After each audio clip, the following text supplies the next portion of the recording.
You wake in the cool hush of dawn, long before the agora stirs to life. The air in your small Athenian dwelling is heavy with the scent of smoke that clings from last night's fire, and your body feels the lingering itch of sleep. Beside the hearth lies the meal that waits for you and your family, a coarse, round loaf of barley bread, darker than the golden loaves of wheat that only the wealthy can afford. You reach for it, and as your fingers press against the crust, you notice its hardness. The loaf resists you, stiff as if carved from stone. This is no soft bread that breaks apart with ease. It is dense, heavy, and rough, baked from barley ground hastily in a small hand mill, the kind your household keeps tucked in the corner. You remember the sound from yesterday, the grinding stones turning, the coarse grains falling like tiny pebbles. The flour was dark, flecked with husk, with none of the white purity of wheat. Yet this bread is life. You tear at it with effort, and the crust splinters into jagged pieces. Your jaw works slowly as you chew, and you feel the grain's stubborn resistance. The bread is filling, but each bite draws your mouth dry, dust coating your tongue. This is the bread of the poor, nutritious enough to sustain, but never tender, never luxurious. You think of those who can afford wheat bread, golden and soft, perhaps dipped in oil or honey. For them, bread is a pleasure. For you, it is endurance. Still, there is something comforting in its familiarity. Generations before you lived on barley bread, and generations after you will do the same. It carries the memory of survival, of family gathered together, of bellies filled just enough to continue another day. The loaf is not simply food, it is a rhythm, a certainty in uncertain times. You break the bread into smaller pieces to share. A crumbly wedge goes to the children, another to your spouse. You notice how the little ones chew with effort, their jaws working as if grinding stone once more. Yet they do not complain. They know, as you do, that this is what sustains them. Sometimes, to soften its harshness, you dip the bread into water or thin wine. The liquid seeps into the crust, easing its bite. On rare days, a drop of oil might be drizzled, and suddenly the bread feels almost like a treat. But on most mornings, there is only this, dry bread, dark bread, bread that fills the stomach while leaving the heart longing for more. As you chew, you hear the faint call of a rooster in the distance, and the city begins to stir. Somewhere, the wealthy are breaking soft loaves baked with wheat flour, flavored with sesame or herbs. You imagine their feasts, but only briefly, for hunger does not leave much room for envy. Your focus is on what is before you, this small, dense loaf that must stretch across the day. The stone floor beneath your feet is cold, and you huddle closer to the hearth, taking another bite. Each crunch of the bread reminds you that life for the poor in ancient Athens is a life of survival. The bread is not joy, but it is strength. And so you chew slowly, patiently, until the rough edges wear down, until the hard loaf becomes part of you, and until you are ready to rise and face the labors of another day. The morning stretches onward, and though the raw barley bread fills a corner of your stomach, you know it will not last. To make the most of your meager stores, you turn to the dish that every poor household relies on, porridge. It is not the creamy comfort of milk-thickened grains that the wealthy might enjoy. Yours is plain, simple, and often the same day after day. You crouch near the hearth, where the fire has been coaxed back to life by careful hands. A clay pot sits nestled among the embers, blackened from years of use. Inside it, water bubbles softly, waiting to swallow the handful of barley meal you clutch in your hand. The grains are coarse, uneven, still carrying the grit of the millstone. You let them fall slowly into the simmering water, and the sound is like pebbles sinking into a stream. The porridge thickens quickly, steam curling upward with the faint smell of earth and grain. You stir with a wooden spoon, the mixture turning heavy beneath your wrist. There are no sweet additions here, no figs or honey to lend it delight. A pinch of salt, if your household has it, is a luxury. Most days, the porridge is nothing but barley and water, a past that fills the belly but offers little joy. Still, there is comfort in its warmth. As you ladle it into simple bowls, the steam kisses your face, and the children gather close. They dip their spoons eagerly, not because they love the taste, but because hunger demands it. The porridge coats their mouths, sticks to their tongues, and lingers in their stomachs. You watch their faces soften with relief as plain, gray mush has bought them another morning free of gnawing hunger. You take your own bowl, lifting it carefully. The porridge is thick and grainy, each bite heavy with starch. It is a dish that has no end, for even when you swallow, it seems to sit unmoving, weighing down your insides. Yet this heaviness is survival. It stretches a little grain into many meals, keeping your body strong enough for the spinning, weaving, and labor that fill your day. You remember stories of wealthier homes where porridge might be dressed with oil, or sweetened with fruit, or sprinkled with sesame. But such embellishments feel like tales from another world. For the poor, porridge is rarely adorned, it is work food, survival food. You cannot resent it, for it is what keeps you alive, yet you cannot love it either. Sometimes, if yesterday's bread has grown too stale to chew, you crumble it into the porridge, letting the hot water soften its edges. This trick turns waste into sustenance, and it is one your mother used, and hers before her. As you stir the soggy crumbs into the thick mixture, You feel the thread of women's work stretching back through generations stirring the same motion, faces bent over the same steaming bowls. The room fills with the sound of spoons scraping clay. A child jiggles as the porridge sticks to his lip, and another hums as she eats, the monotony of the dish softened by the warmth of family. For a moment, even this humble meal feels like enough. When the bowls are empty, the heaviness in your stomach brings a certain peace. You know the feeling will fade by midday, replaced again by hunger. But for now, the porridge has done its duty. You rise, wipe the clay spoon clean, and set the pot aside. The day has begun, and your strength borrowed from this plain dish of grain and water will carry you through its demands. By the time the sun has lifted itself above the rooftops of Athens, your body already begins to whisper of hunger again. The porridge has dulled the sharpness of morning emptiness, but it does not last. You turn, as so many poor households must, to the earth's humblest gifts, the weeds and wild greens that grow freely on rocky hillsides and in the cracks between stones. A shallow basket rests near the doorway, its wicker frayed from years of use. You carry it out into the light, the air cool with the scent of dust and olive leaves.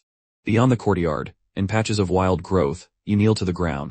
With careful fingers, you tug at the stubborn stems of chicory, dandelion, and sow thistle. These are no cultivated luxuries, they are the leaves that sprout where no one bothers to sow seed, the plants that wealthy men's sandals crush beneath their steps without a thought. The greens bite back at you with bitterness, their flavor sharp and grassy. You pluck them all the same, shaking off clods of earth and tucking them into the basket.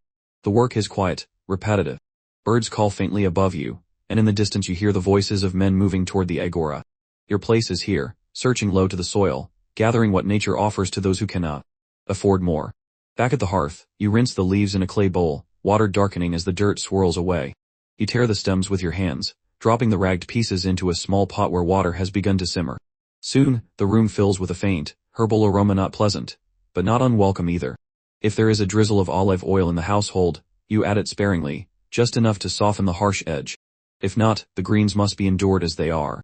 When the pot is ready, you ladle the wilted weeds into bowls. Their color is dull, a faded green against the clay, and their taste is no kinder. Your teeth grind through fibrous stems, your tongue recoils at the bitter tang. Yet with each mouthful, you know you are swallowing survival. These weeds cleanse the body, filling the belly without costing a drachma. As you chew, you think of women before you, of mothers teaching daughters which plants to pick and which to avoid. You recall your grandmother's voice, warning of the poisonous leaves that grow alongside the edible. This knowledge of bitter greens that heal, that sustain, that prevent true starvation is part of your inheritance, as vital as any dowry. The children wrinkle their noses at the taste, pushing the leaves around their bowls. You coax them gently, reminding them that these humble plants keep their bones strong.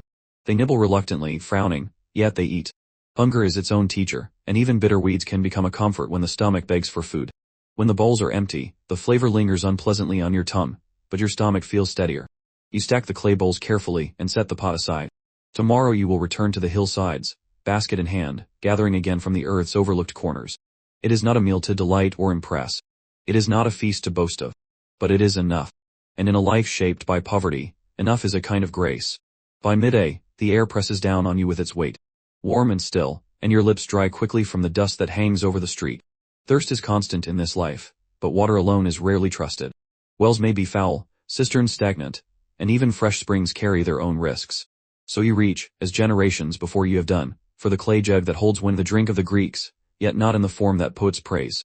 For the poor, wine is no indulgence but a necessity, and always it is thinned with water, stretched until the deep purple turns a tired pink.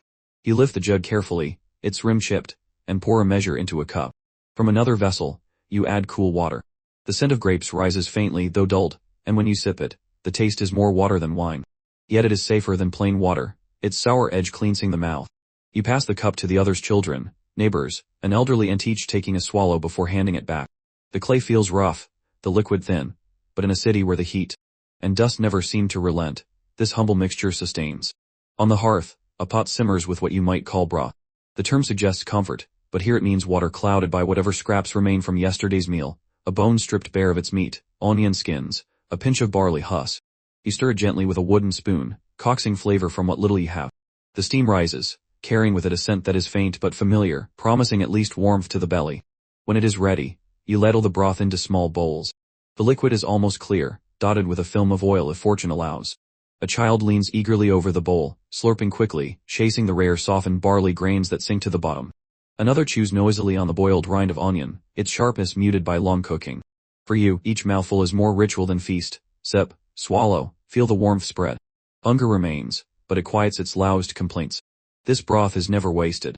When the bowls are empty, you tilt the pot to scrape the last dribbles, licking the wooden spoon clean.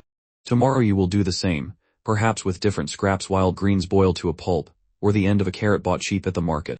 What matters is the hot liquid, the way it soothes the stomach, the way it pretends to be more than it is. As you drink, you imagine the feasts of the wealthy, the roasts, the fish, the uneaten cakes. You know these tastes only in stories or in the distant smells wafting from grand houses. For you, watered wine and thin broth are the measure of daily life, modest in every way, yet sustaining. The children sigh as they drain their cups, their bellies filled with warm liquid but little else. You smooth their hair, remind them softly that food comes in cycles, that tomorrow may bring something heartier.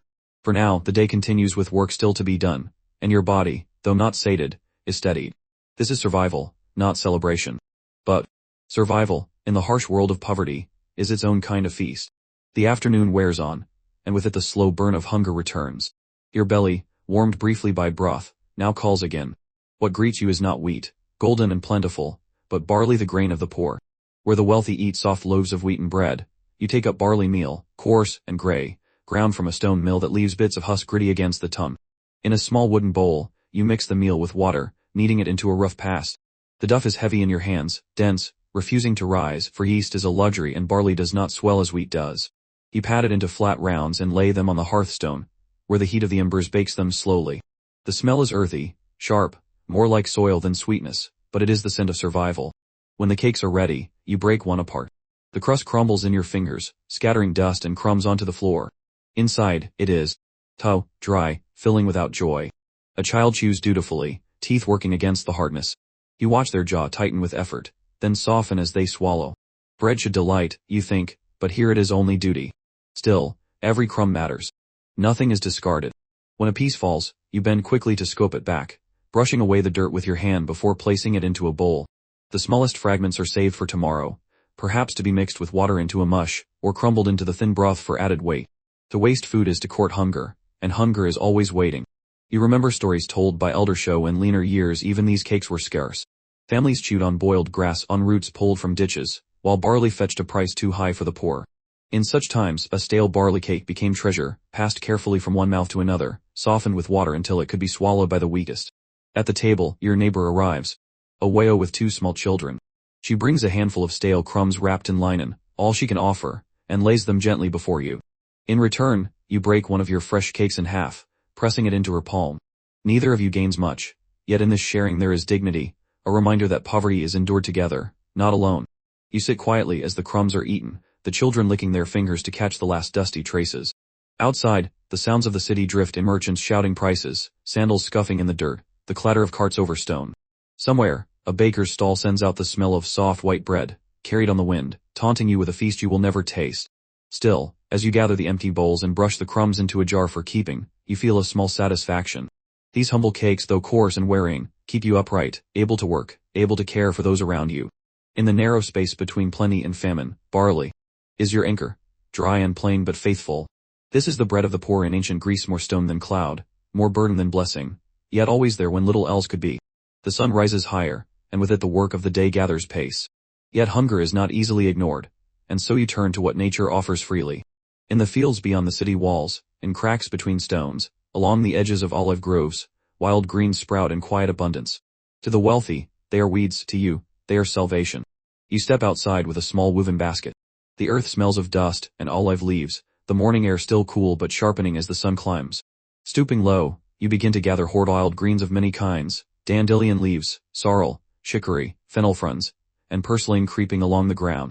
Each has its own taste, some sharp as vinegar, others earthy, others bitter enough to twist the tongue. Your hands grow stained with sap, and the basket slowly fills with tangled green. Back in the courtyard, you wash them in a clay basin, swirling the leaves until the dirt settles at the bottom.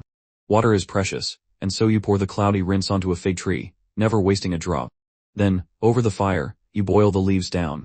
At first they look plentiful, spilling over the rim of the pot. But soon, as steam rises, they shrink to a dark, wilted mass, hardly more than a handful for each person. The taste is harsh. You drizzle what little oil you can spare, perhaps a pinch of salt if fortune allows.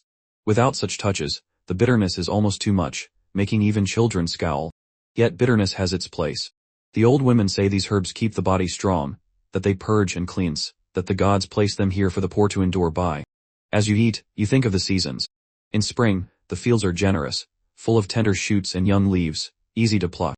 By midsummer, the greens grow tougher, their taste sharper, and gathering them becomes harder work.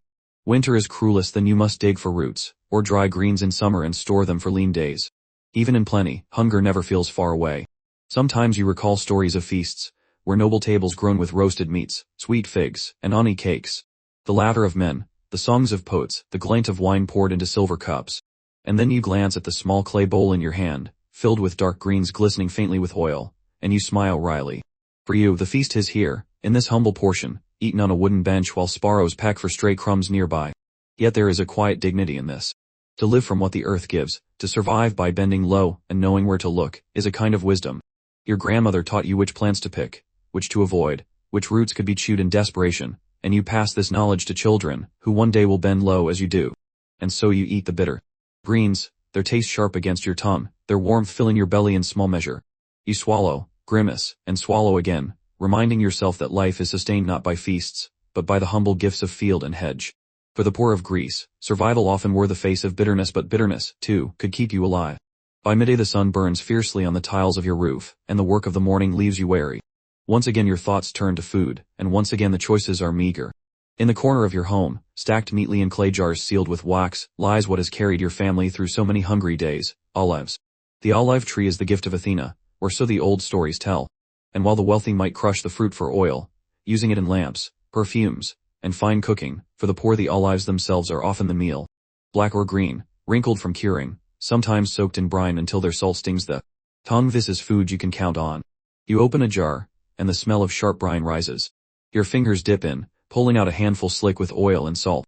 They are bitter still, but their flesh yields with a satisfying bite. Some days you crush them into a coarse paste, spreading them over bread if you are fortunate enough to have any. On leaner days, they are swallowed whole, bits and all placed in a small bowl to dry later for kindling. Children complain at first, dreaming of honey or figs, but hunger quickly silences such wishes. The olives, salty and oily, fill the belly in a way that herbs and porridge cannot. You sip water after, or, if there is a little wine left, dilute it thinly to soften the salt. It is not a feast, but it is endurance. The olive appears at nearly every meal, morning, noon, and night. Its taste becomes so familiar that you sometimes forget what it is to crave sweetness. Yet there is a comfort in this constancy. When the fields yield little, when barley runs low, when fish are too costly at the market, the olive remains. Even in hard years, trees bow with fruit, branches heavy with green that will turn dark by winter. Still, you cannot help but envy those who use olives as mere garnish, a luxury on platters of meat or cheese. For you, the olive is the platter, the center of the meal, the staple that holds the hunger at bay. The repetition is wearing. There are days when you dream of fresh bread soaked in honey, or roasted lamb fat crackling in the fire, and the dream feels almost painful when you wake. Yet olives keep you alive. They nourish your body and shine your skin with their oil. They warm your home when pits are burned, and heal wounds when oil is rubbed into the flesh. They are, in truth, more than food, they are survival itself. And so you eat them again, and again, and again, tasting the salt as though it is the rhythm of life. To be poor in Greece is to be bound to the olive tree. It is both blessing and burden, too humble to bring joy, too necessary to abandon. You chew in silence, the brine sharp on your lips, and tell yourself once more, this, too, is enough.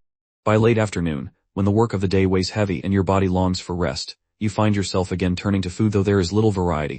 In your world, bread is not the soft, fragrant loaf of dreams, but rather a coarse, humble cake of barley.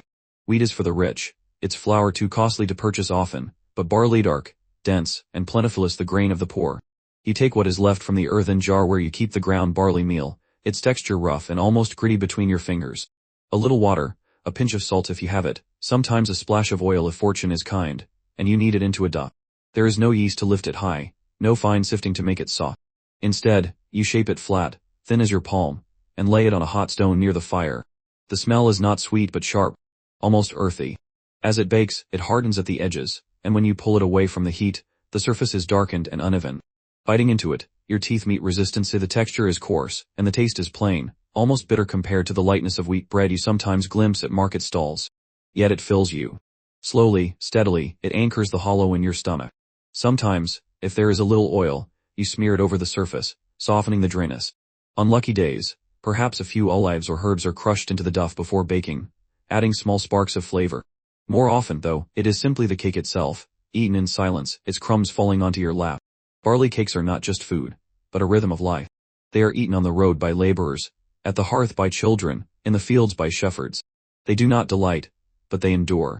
You can eat them with onions, with a smear of cheese if fortune smiles, or dipped into thin broth to soften their hardness. Always, they are the backdrop of your meals, the canvas upon which rarer flavors appear only in passing. And though your heart longs for the soft whiteness of wheat, you know it is beyond your reach.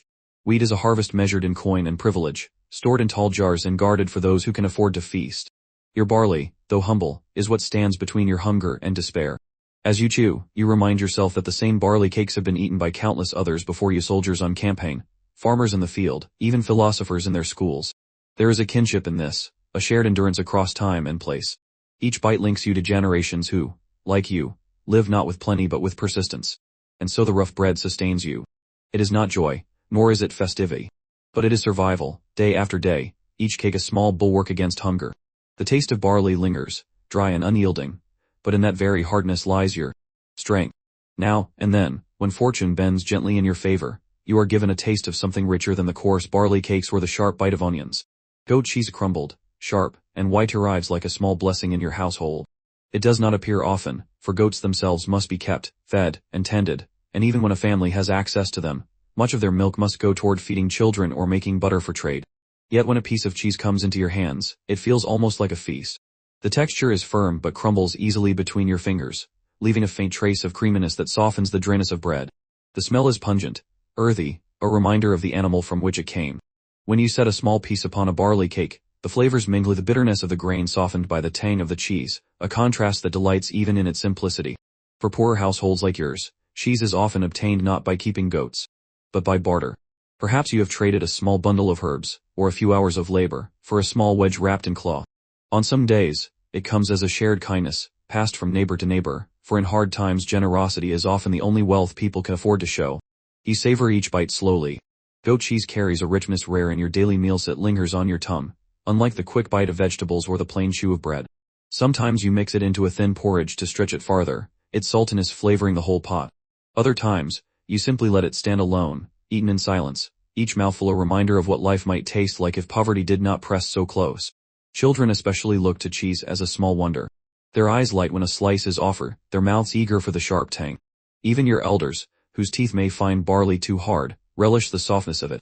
In these moments, the cheese becomes more than food, it becomes a shared joy, a reminder that life still holds small treasures however fleeting. Philosophers once wrote that simplicity is the highest virtue, that moderation is the soul's balance.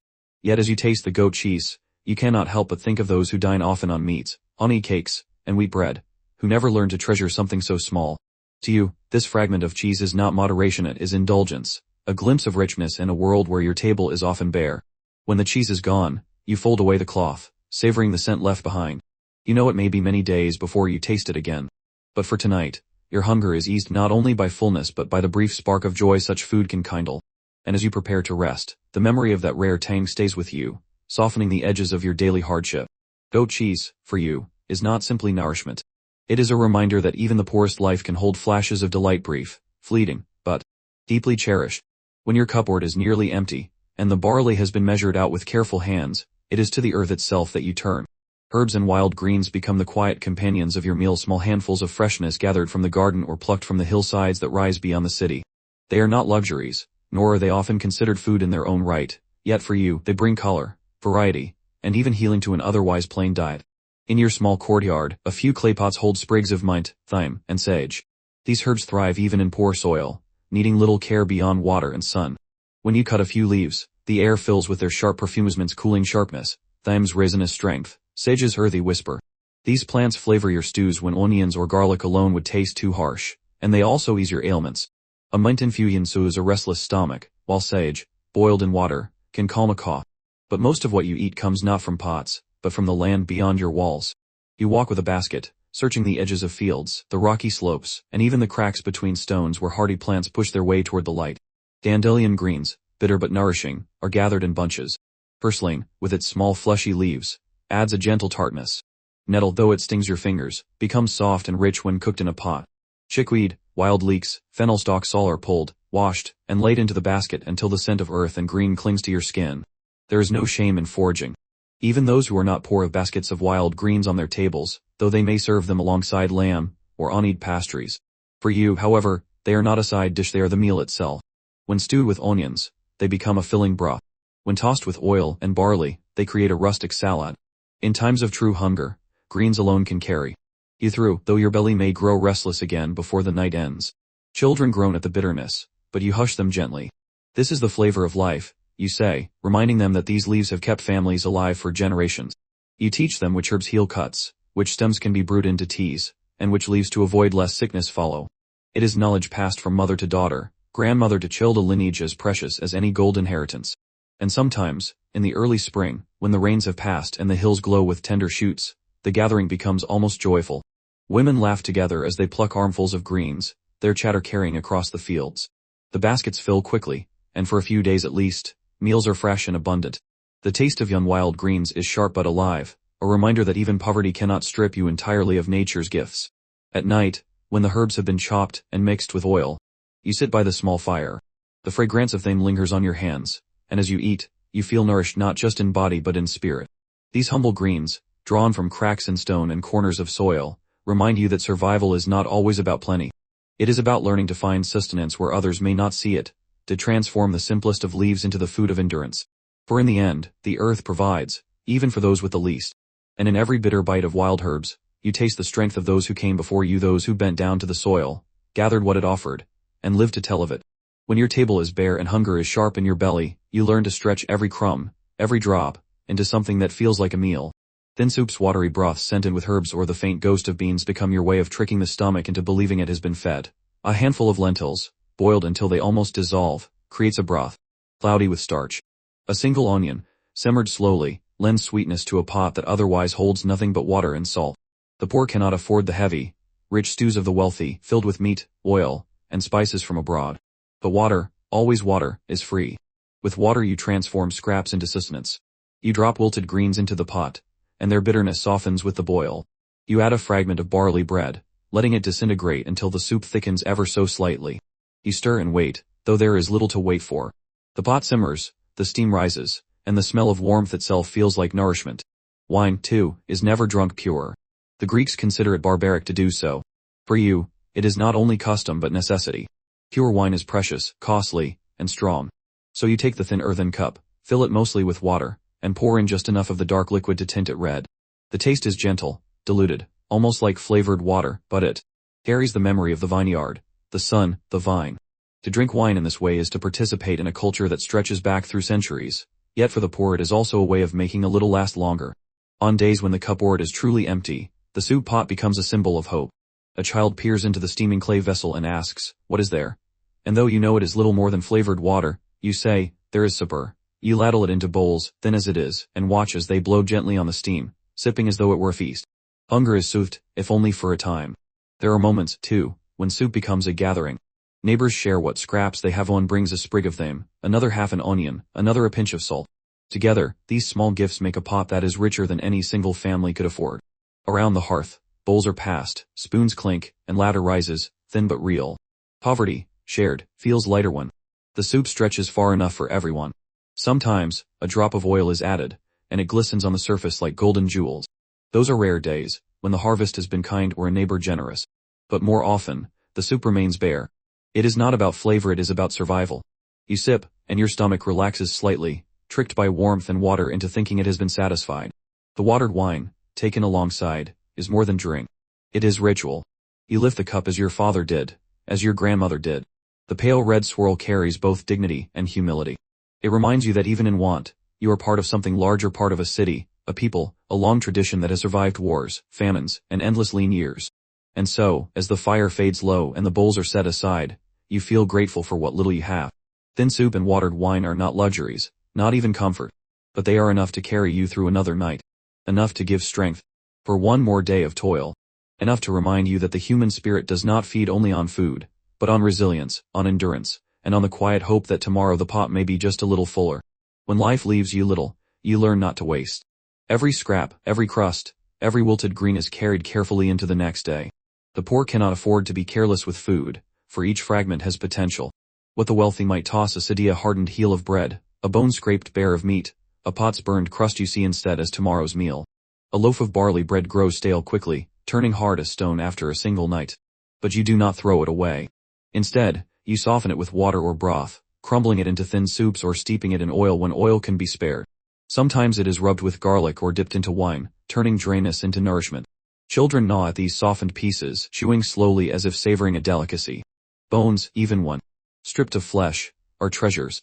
Dropped into a pot of boiling water, they release faint whispers of flavor, enough to give depth to an otherwise plain broth. The marrow, if any remains, is precious rich, oily, and strengthening. You crack the bones carefully with a stone, licking your fingers as the small pockets of marrow are revealed. Nothing is too small to matter. Scraps of vegetables are collected just as carefully. The tops of onions, the peel of garlic, the stalks of greens, these too find their way into the pot. You boil them down until the water takes on their flavor, however faint. If you are lucky, you might gather wild herbs or leaves from the countryside, adding brightness and fragrance. Dandelion leaves, nettles, and other wild greens are bitter but filling, their taste a reminder of the earth's generosity even in lean times. Fruit, when it begins to spoil, is not wasted either. A bruised fig may look unfit for the market, but in your household it is prized. You cut away the rot, savoring the sweet flesh that remains. Grapes beginning to wrinkle are boiled down into a thick, syrupy pasta patamezza that keeps for months and sweetens the blandest bread. Even spoiled olives are not discarded, they are rinsed, brined again, and eaten despite their harsh bite.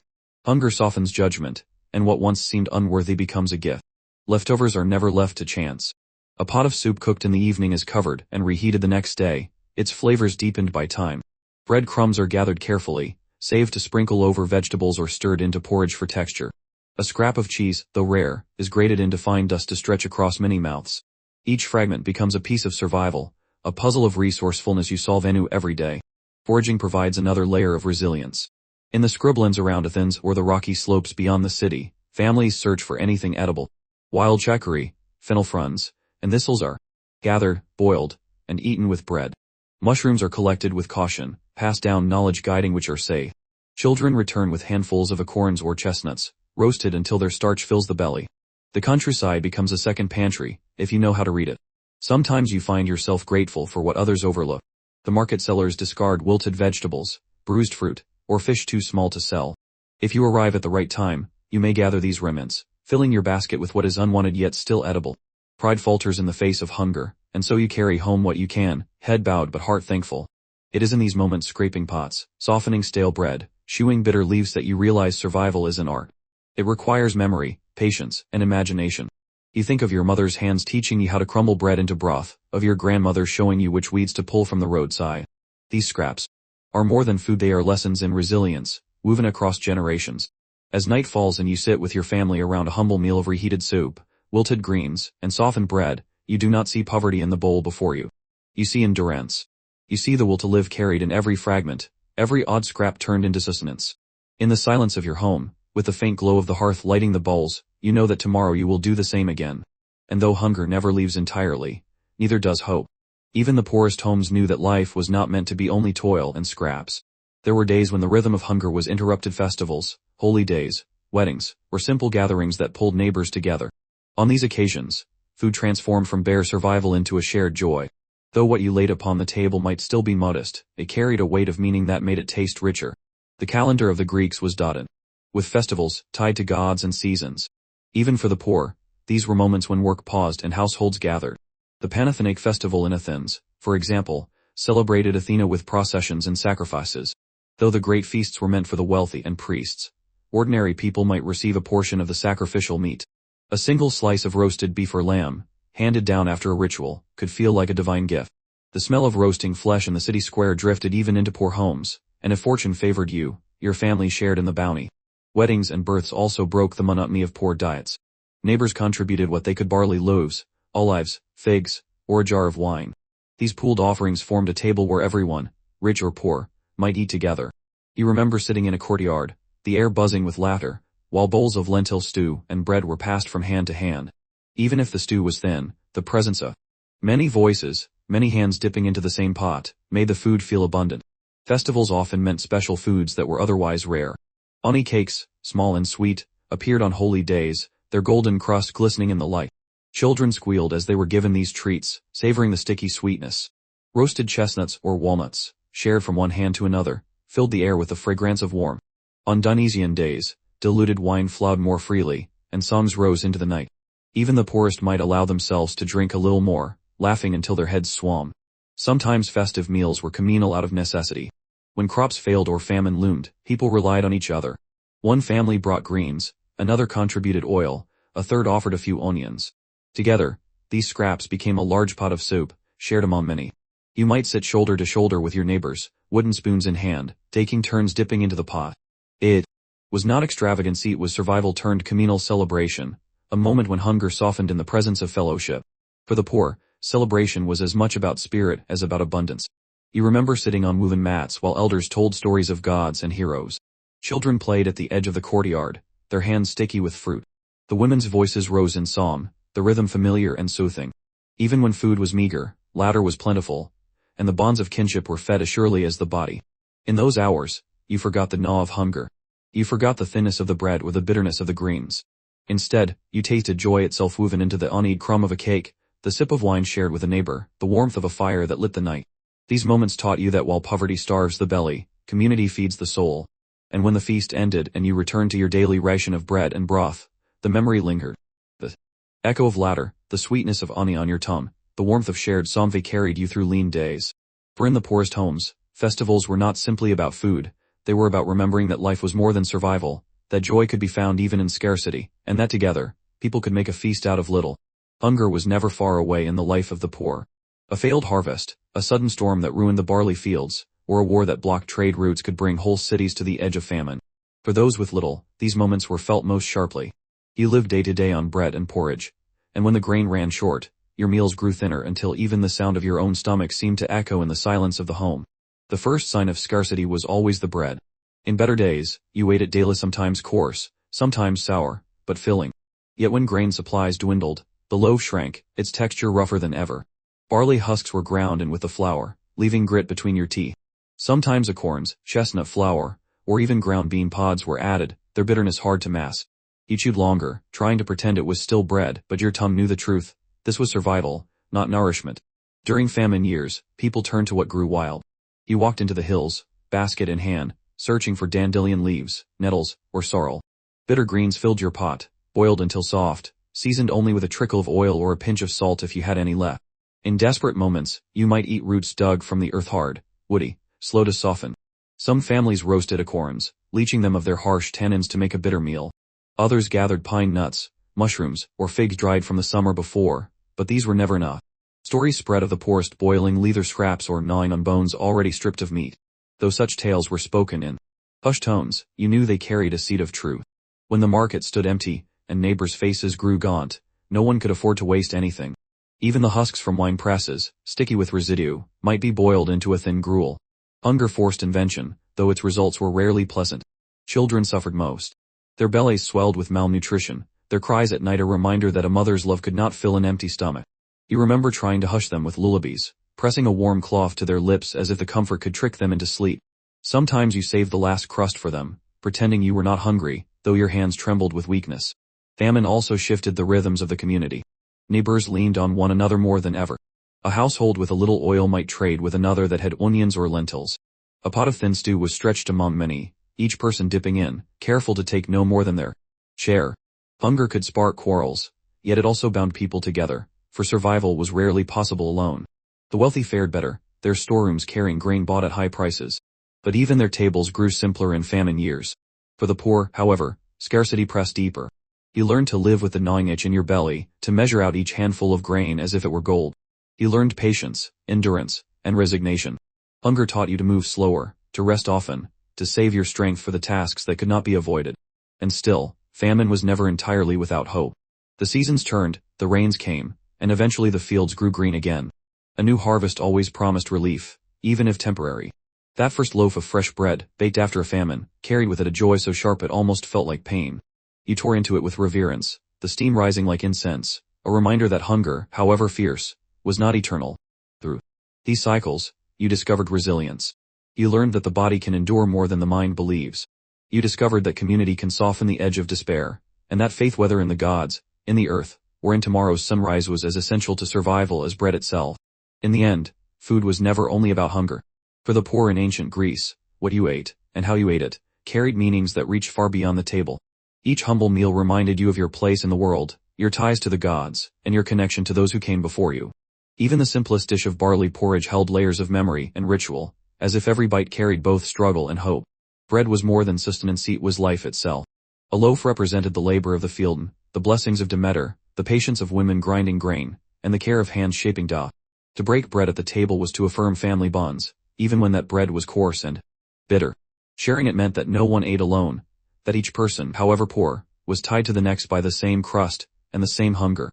Olive oil, too, carried symbolic weight. A thin drizzle across your stew was not only flavor but also blessing. The olive tree was sacred, tied to Athena herself, and every drop of oil felt like a gift from the divine. Even when you had little, you never forgot the tree's enduring presence, its roots deep in rocky soil, teaching resilience. In lean years, when oil was scarce, you remembered its abundance in stories and festivals, and the taste became almost holy. Wine, though often thinned with water until it was weak, symbolized community.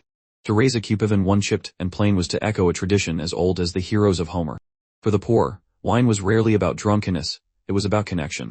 You poured it at funerals, at weddings, at modest gatherings, always invoking Dionysus, always reminding yourself that joy could exist even in poverty.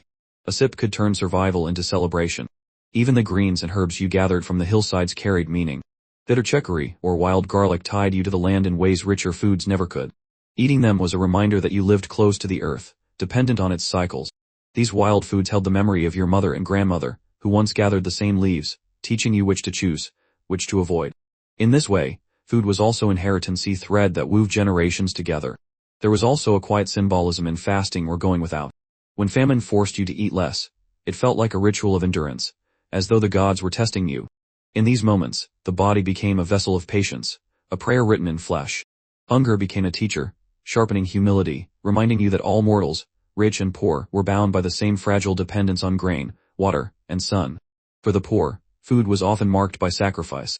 A handful of barley might be set aside for an offering, even when your family went hungry. To do so was to acknowledge that your survival depended on forces larger than yourself. Lighting incense beside a small cake or pouring out a few drops of wine was a way of keeping the world in balance. You gave a little to the gods so that they might give back in kind. In this way, eating was never merely eating. Each bowl of gruel, each bitter herb, each crumb of bread spoke of survival, devotion, and endurance. Meals carried stories of gods who blessed or withheld, of ancestors who endured the same hunger, of neighbors who shared their last onion so you might live another day. Food was your teacher, your reminder, your tether to life. And so, as you sat with your family around a clay bowl of lentil stew, dipping in with rough bread, you knew this: the food of the poor might be plain, even meager, but it was never empty of meaning. Every bite was an act of resilience, every meal a quiet ritual of survival. And in that, there was dignity, however humble.